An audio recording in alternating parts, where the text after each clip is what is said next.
सिधै आजको यो ऐतिहासिक विश्लेषणमा प्रवेश गरौं। प्राचीन काठमाडौँ उपत्यकाको एउटा यस्तो समय जहाँ एकजना शासकको अचानक मृत्यु हुन्छ र पुरै राज्य अब के होला भनेर सास रोकेर बसेको हुन्छ। उत्तराधिकारी नै घोषणा नगरी राजाको निधन भयो भने के हुन्छ? इतिहासलाई फर्केर हेर्ने हो भने प्राचीन समयमा यसको एउटै मात्र अर्थ लाग्थ्यो, डरलाग्दो अराजकता र सायद एउटा ठूलै गृहयुद्धको सुरुवात। मौन दरबार र गोपाल युगको हान्क्य। यो रहस्यमय सत्ता परिवर्तनलाई राम्ररी बुझ्नको लागि सबैभन्दा पहिले गोपाल वंशका अन्तिम राजा यक्षगुप्तको कुरा गरौं। ऐतिहासिक स्रोतहरूका अनुसार उनको मृत्यु कुनै सन्तान वा उत्तराधिकारी बिना नै भयो। यसले गर्दा दरबार एकदमै शान्त, अझ भनौं सुनसान भयो र शक्तिमा एउटा विशाल शून्यता छायो। अब शून्यता भनेपछि पक्कै पनि मारकाट र युद्ध होला भने लाग्न सक्छ नि, होइन? तर अचम्मको कुरा के छ भने त्यस्तो कुनै रक्तपातपूर्ण द्वन्द्व हुनुको सट्टा प्राचीन नेपालमा एकासी एउटा बिल्कुलै नयाँ समूहको प्रवेश हुन्छ र उनीहरूले एकदमै शान्तिपूर्ण तरिकाले सत्ताको बागडोर आफ्नो हातमा लिन्छन्।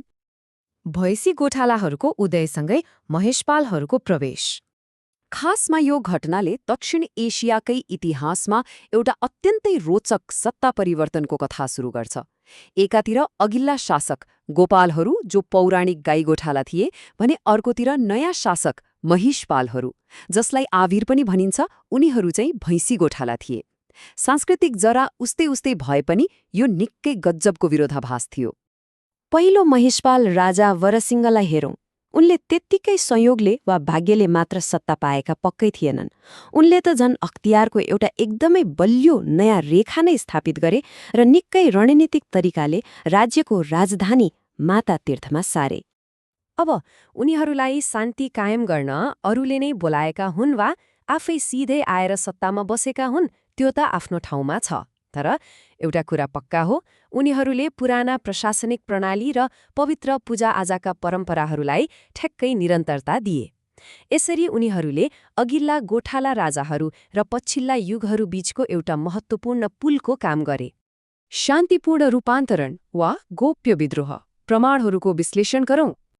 यो कुराले जो कोहीलाई पनि सोच्न बाध्य बनाउँछ, आखिर यो भैँसी गोठाला राजवंशले कुनै ठूलो युद्ध वा लडाईँको अभिलेखै बिना राज्यको साँचो कसरी हात पार्यो होला त? के यो साँच्चै एउटा मैत्रीपूर्ण हस्तान्तरण थियो वा इतिहासले एउटा निकै चलाक र रणनीतिक सत्ता कब्जालाई कतै बिर्सेको त होइन? उत्तराधिकारको यो श्रृङ्खलालाई सर्र हेर्ने हो भने महिषपालहरूको वंशावली अत्यन्तै छोटो देखिन्छ।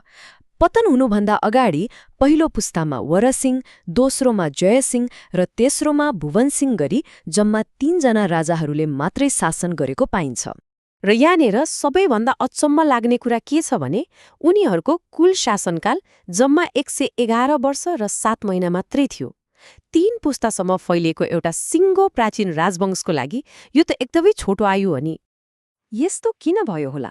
सोच्ने कुरा छ। यदि सुरुदेखि नै यो पूर्ण रूपमा स्थिर र शान्तिपूर्ण रूपान्तरण भएको भए त यो राजवंश निकै लामो समयसम्म टिक्नुपर्ने हो।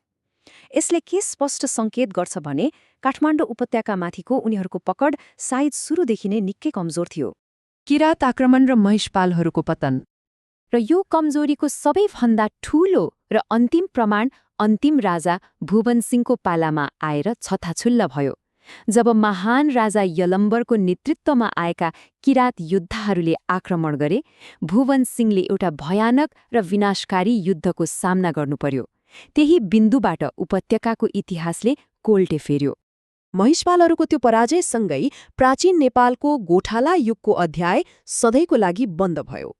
यसरी गाई र भैँसी पाल्ने शान्त गोठालाहरूको ठाउँमा अब योद्धा युगको सुरुवात भयो। किरात राजवंशको त्यो उदयले नेपालको इतिहासलाई सधैँको लागि नयाँ दिशा दियो। यो ऐतिहासिक विश्लेषणको अन्त्यमा आइपुग्दा एउटा गहिरो रहस्य अझै पनि अनुत्तरित नै रहन्छ। पहिलो भैँसी गोठाला राजा वरसिंहको वास्तविक मनसाय के थियो होला? के उनी राज्यलाई अराजकताबाट बचाउन आएका कुनै महान उद्धारकर्ता थिए वा शून्यताको फाइदा उठाउँदै सत्ता हत्याउन सफल भएका एक अत्यन्तै चतुर अवसरवादी? इतिहासका पानाहरू पल्टाउँदा यसले पक्कै पनि हामी सबैलाई अझ धेरै सोच्न बाध्य बनाउँछ।